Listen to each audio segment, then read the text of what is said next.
Impacto Económico. Para entender mejor la economía de cada día, empresas y negocios, energía, economías regionales, políticas públicas, debate de ideas.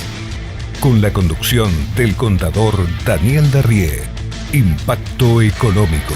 Las soluciones existen. Auspicia este bloque.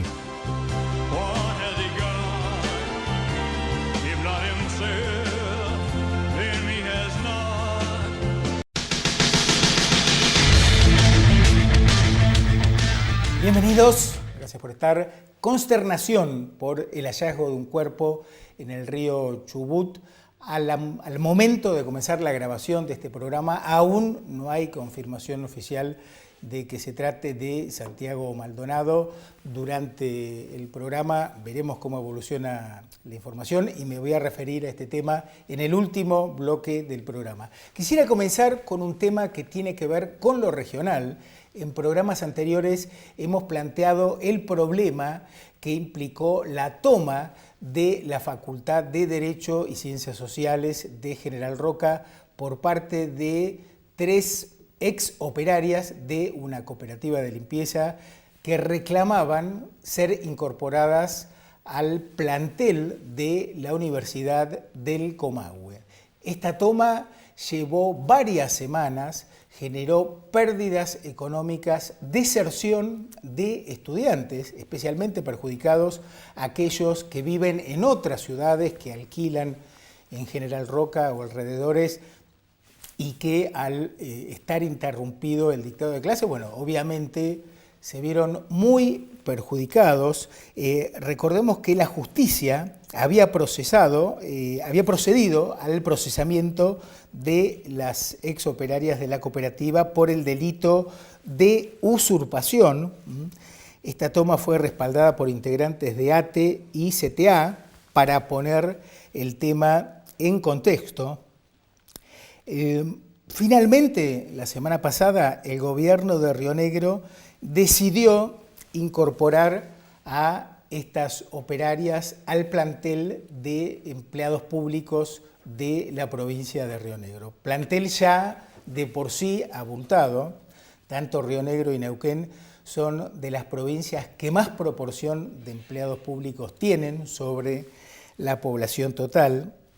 Es decir, el mensaje que dio el gobierno de la provincia de Río Negro es: si cometés un delito, si usás la fuerza, si usás la violencia para plantear un reclamo, es una vía válida para obtener el objetivo que te planteaste. Es decir, el sistema de incentivos exactamente al revés, lo cual marca otro precedente peligroso, porque de aquí en adelante hace cualquier cosa, comete un delito, viola la ley, perjudica al prójimo, que alguna recompensa vas a tener. Esto, además de aumentar el gasto público, son pocas personas, pero pueden ser más, como digo, porque acá el sistema es, la extorsión es una vía para lograr algo. Y en la Universidad del Comahue yo no sé cuál es el problema por el cual una toma implica un campo de acción liberado en donde no puede intervenir la fuerza pública para proceder a restablecer el orden público y garantizar los derechos de enseñar y aprender. Ahora, ustedes fíjense lo perverso del sistema. Los gobiernos, los gobernantes, los funcionarios deciden aumentar el gasto, en este caso sumando más personal al empleo público, y luego nos pasan la factura para que los contribuyentes paguemos la fiesta. Además de quejarnos, tenemos que empezar a hacer algo para que esto cambie, porque yo estoy cansado, muchos estamos cansados, los productivos estamos saturados de tener que pagar a personas improductivas, ñoquis, vagos, mediocres, que no son capaces de trabajar en el sector privado. Entonces, como sociedad civil, tenemos que empezar a plantearnos qué vamos a hacer para terminar con este esquema perverso. Anticipo de temas para hoy, vamos a continuar compartiendo entrevistas que grabamos en la Oil and Gas, entrevistas que fueron grabadas por nuestras corresponsales. Vamos a hablar del índice de libertad económica, también un resumen de lo que ocurrió en el coloquio de IDEA. Y comenzamos el programa con el análisis económico junto al doctor Pablo Guido. ¿Cómo estás, Pablo? ¿Qué tal, Daniel? Gracias por la invitación. Gracias a ti por tu presencia. No, por favor. Me gustaría comenzar con el tema inflación. Septiembre cerró con un 1,9% de inflación, un índice preocupante aún. ¿Cuál es tu lectura? Vos lo que tenés que analizar es la tendencia, me parece. El año pasado, mediados del año pasado, el nivel de inflación estaba en 45, 46% y hoy está en 25%. Sí. O sea, tenés 20 puntos de reducción, lo cual no es poco a lo largo de un año. Si lo trasladás o lo traducís a números mensuales, el año pasado, 2016, la inflación mensual promedio estaba alrededor del 3% y está 1,8 más o menos, o sea que es el número que estás mencionando para septiembre. O sea, el número de septiembre no se sale del promedio del año 2017. ¿Sí? 25%, que es la inflación que tenemos hoy, es una inflación en términos mundiales muy alta. Claro. ¿Sí? No estamos hablando de los años 70, 80, donde vos tenías en cualquier país de la región latinoamericana 3, 4 dígitos de inflación. Claro. Había países que estaban en hiper, Claro. no solo nosotros. Sí. Estamos altos comparados con países de la región, excepto, claro, Venezuela. No, bueno, Venezuela se sale ya del termómetro porque están en... Bueno, no se sabe en cuánto están, pero están en una situación por lo menos pre-hiperinflacionaria. Claro. ¿Sí? Pero la Argentina todavía está en los primeros niveles en términos de inflación, en términos mundiales, ¿sí? No solo en la región. Sí, claro.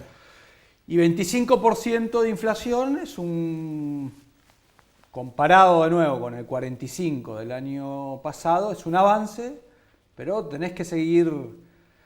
hay que seguir insistiendo en la reducción y eso significa, que el Banco Central haga determinadas cosas y el gobierno otras, si querés después lo hablamos. Pero son niveles preocupantes en este sentido, porque te generan problemas en el ahorro de la gente. Claro.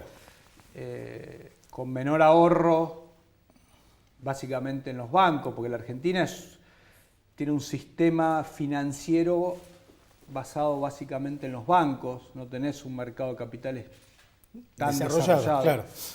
Entonces el financiamiento a las empresas depende del nivel de depósitos bancarios y el nivel de depósitos bancarios depende en parte de cuál sea la tasa de interés comparada con la inflación. Claro. Además no puede haber crédito a tasas razonables y plazos accesibles con estos niveles de inflación, ¿no? No por el hecho de que, de nuevo, cuando vos tenés inflación, por lo general el ahorro es muy bajo. ¿Sí? Claro.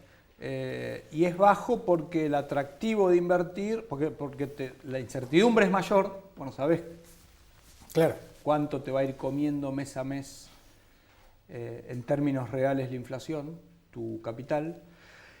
Y además hay otro punto, que los depósitos bancarios o el plazo fijo compite contra instrumentos del gobierno, o sea, el gobierno coloca deuda, por ejemplo, las famosas LEVAX. ¿Sí? Están en niveles del 25, 26% y los plazos fijos te pagan menos. Con lo cual ahí tenés una sustitución en términos de dónde coloca el dinero, sus ahorros la gente.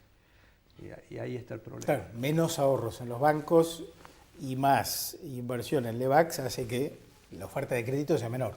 Y por lo tanto la tasa no sea más baja. Claro. Ahora, Orlando Ferreres, en un artículo en estos días en La Nación, señala que la oferta de dinero está creciendo a un mayor ritmo que la demanda de dinero y que las LEVAX representan el 122% de la base monetaria. Ahí tenemos un problema.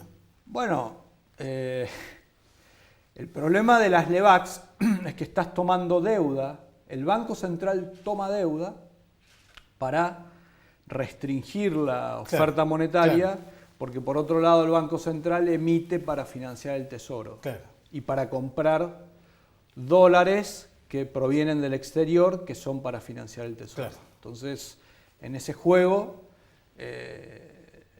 la cantidad de LEVAX está creciendo. ¿Sí? Es lo que mencionabas, comparado con la base monetaria es el dinero físico que existe en un país. En circulación.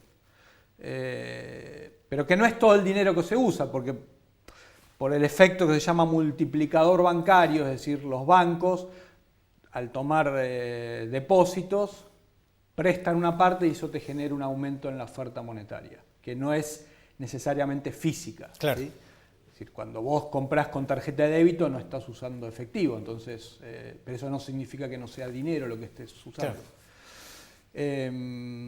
Bueno, y ahí tenés otra preocupación, pero eso forma parte de la dinámica del modelo económico.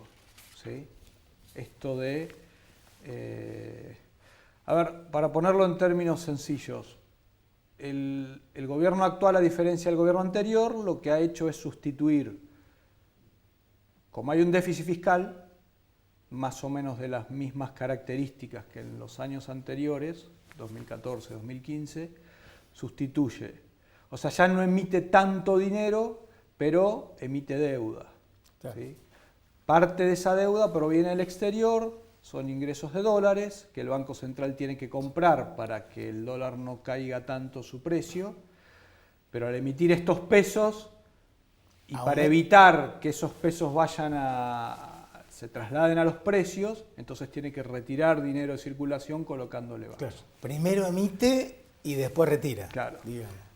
De nuevo, a diferencia del gobierno anterior, que directamente te emitía, porque el gobierno anterior, como era un gobierno digamos, totalmente desconfiable, para ponerlo de alguna manera, no había arreglado las cuentas con los holdouts, nadie le prestaba, ¿sí? De afuera, del exterior. Entonces tenía que emitir más dinero del que se emite ahora. Pero el punto es que la deuda que hoy contraes, después la tenés que pagar. Entonces, no tenés problemas si tu tasa de crecimiento económico te permite ir pagando esa deuda. Como una persona, ¿no? Si vos te endeudás, pero tus ingresos, si vos te vas endeudando y tu deuda crece con el banco, ¿sí? Una familia, y tus ingresos se mantienen constantes, en algún momento ahí tenés un problema. Pero si tus ingresos crecen, y en términos de un país eso significa si el Producto Bruto aumenta, no deberías tener dificultades. El problema es que la velocidad de crecimiento de la deuda es bastante grande todavía. Ahora, ¿compartís que es un problema que el gobierno ataque e intente reducir la inflación solo vía manejo de la tasa de interés? Y lo que pasa es que eso es una medida de corto plazo. Porque la inflación depende de la cantidad de dinero en última instancia. O sea, la tasa de interés, de nuevo, le permite al gobierno retirar pesos. ¿Sí? Lo que pasa es que, en última instancia, la emisión monetaria se está utilizando para cubrir el déficit fiscal. Entonces, el ataque es sobre el déficit fiscal. Y el déficit fiscal en este país es consecuencia de que tenés todavía un nivel de gasto público muy alto, una carga tributaria altísima, pero que no te alcanza para financiar ese gasto. ¿Sí? O sea, pensemos que el kirchnerismo en los 12 años de gobierno, y fundamentalmente en los últimos 8 de gobierno, lo que hizo en términos fiscales fue un asesinato, porque con los precios de los commodities como estaban, en niveles máximos, en récord históricos, ¿sí? No es la historia de la Argentina. Nunca estuvieron tan altos como esos años. Nunca ingresó tanto dinero por retenciones a las exportaciones, digamos. Una tasa de interés en el mundo del 0%. Esa combinación con otro tipo de gobierno más responsable, no solo fiscalmente, sino en otras áreas, le hubiera permitido, me parece, a la Argentina estar en las puertas o sea, convertirnos en un país desarrollado. Y lo que nos dejaron es un tercio de la población por debajo de la línea de pobreza. O sea, fíjate la diferencia, ¿no? El contexto mal aprovechado. Claro. Porque bueno, son gobiernos populistas que utilizan, si tienen más recursos, lo utilizan para... hacer demagogia. Hacer demagogia, exactamente. 2 datos para cerrar el bloque y continuamos en el próximo. La inflación, según Diego Giacomini, el director de Economía y Regiones, entre 2011 y 2016 fue casi 300%. Promedio, 31% anual. O sea, los precios se multiplicaron por 4. Claro. ¿Sí? O sea... Una locura. Y la deuda pública para 2018 se estima que va a aumentar en 30.000 millones de dólares. Ahí pareciera que la vía va a seguir siendo tomar deuda para financiar el déficit. Bueno, es que claramente el gobierno lo ha mencionado. La estrategia gradual de ir reduciendo el déficit fiscal a través de reducciones graduales de gasto público te hace o te obliga a tomar deuda en cantidades importantes. Sí. Ahora, el gradualismo también tiene un costo, ¿no? No es gratis. No es gratis. La ventaja que tiene este gobierno es que todavía las tasas de interés en el mundo están bajas. Lo que no podemos controlar es eso. O sea, la gran pregunta es si en algún momento, en algún momento las tasas de interés van a empezar a aumentar en el mundo. Ya lo anunció el Banco Central de Estados Unidos. Pero no sabemos específicamente cuándo, precisamente, y cuánto. Claro. ¿Sí? Y eso te va a generar problemas para colocar deuda, porque va a ser más costoso. Claro. Va a haber más dinero que prefiera tasas más rentables en otros países más seguros, digamos. Te propongo un paréntesis. Bueno, dale. Ya seguimos. No se vayan. Bien. Auspicia este bloque Servicios Petroleros Mirasal, una empresa de Allen comprometida con la comunidad.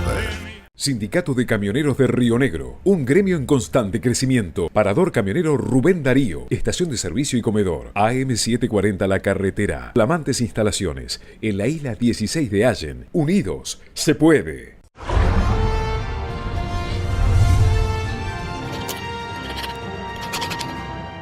Grupo Sangor Seguros, en Juan B. Justo 275 de la ciudad de Neuquén.